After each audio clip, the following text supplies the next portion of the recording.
Joining me right now is Texas Congressman Roger Williams. He is the chairman of the Small Business Committee and a member of the Financial Services Committee. Congressman, it's good to have you this morning. Thanks very much for being here.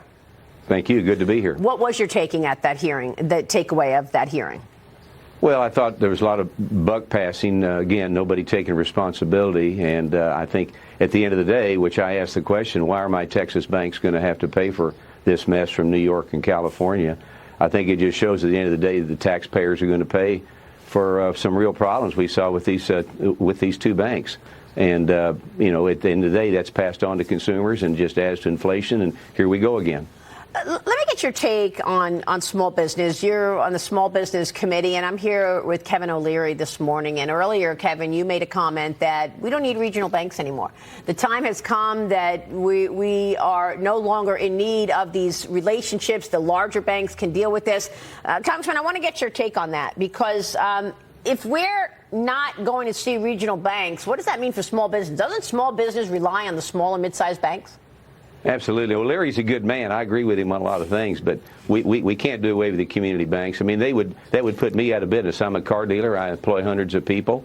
The big guys don't want me. The community banks will take care of us, and it's all about relationships. And you know, we're more and more getting away from having relationships, but we can't do away with our community banks. They're the backbone of our country. Let me ask you a question. Yeah, Kevin is here today, so go ahead, Kevin. I wanted to ask you, because you said something there that I totally agree with. If it's true that Texas needs regional banks and you rely on them, would you agree that it becomes Texas' problem to support them? Because you said you didn't want to support a bank in New York or California. Either do I. I moved to Florida for tax reasons. I'm disclosing it. They're well organized. I don't like what was happening to me with Elizabeth Warren in Massachusetts. Moved my family to a place where they like business. Now, how about just supporting your banks on a state basis? Because people that don't live in Texas don't necessarily need these banks. Would you go to a model like that? They kind of have that in North Dakota right now. You know, possibly, but Main Street America suffers enough, and if we can't have a banking relationship, much like you and I are saying with your community bank, your local bankers, you don't have any business, and it'll dry up the opportunity for risk and reward, which built our country, because if you can't take risk and have a small bank help you, there is no reward. So I think we need to come up with that, but I don't think good banks need to be helping bad banks. There's a thing called competition, and we need to look at it that way. That's what built our country. Are you worried about these new rules that are going to come out now on small and mid-sized banks that the White House is pushing, that's going to actually put another crimp in the economy? I mean, we've got more regulation coming, is what we're told. Well, yeah, I mean, we got more regulation. You got the Biden administration's we know the numbers, put $300 billion of regulations on Main Street America, 200 million man hours to offset it. And the fact of the matter is, every time there's a regulation to a bank, it gets passed on to consumers like all of us, and we pay more. And in a time of high interest, high inflation, it just keeps you from getting a start, from getting going again. It cuts out jobs, and it gets back to competition and risk and reward is what will fix this economy. Here's Cheryl. You know, also too, we saw this in particular in the hearings yesterday on Capitol Hill. A lot of pressure on Fed officials. Why did the San Francisco Fed miss something like a Silicon Valley Bank? Bad actors at Silicon Valley Bank. How do you contain that? Have we contained that? And to Maria's point, if we do get more of this push for more regulation, doesn't that just embolden and empower the biggest banks, and we end up with just 4 to 5 banks in power in this country? Isn't that the concern? I think absolutely. Have 4 banks, and someone like me and others listening today we wouldn't be in business. And these regulations get passed on to the consumer.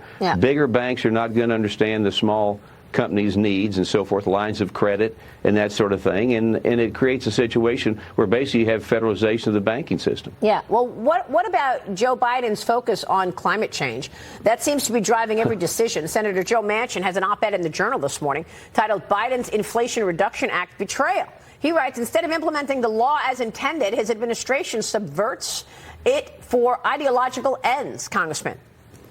Well, I mean, I haven't read it, but I've heard about it, and it seems like he's kind of trying to come over to our side. But we need to let competition drive everything. If people want EV vehicles, let them order them. If they don't, let people decide. And I can tell you, being in the car business, this electric vehicle thing that we're going through now, it's not real. We're not ready for it. And it's going to do nothing but hurt the economy. Let competition drive everything, and that will drive prices down, services up, and the Main Street becomes the benefit of it as consumers do. So why is the White House going to veto your H.R. 1 energy bill?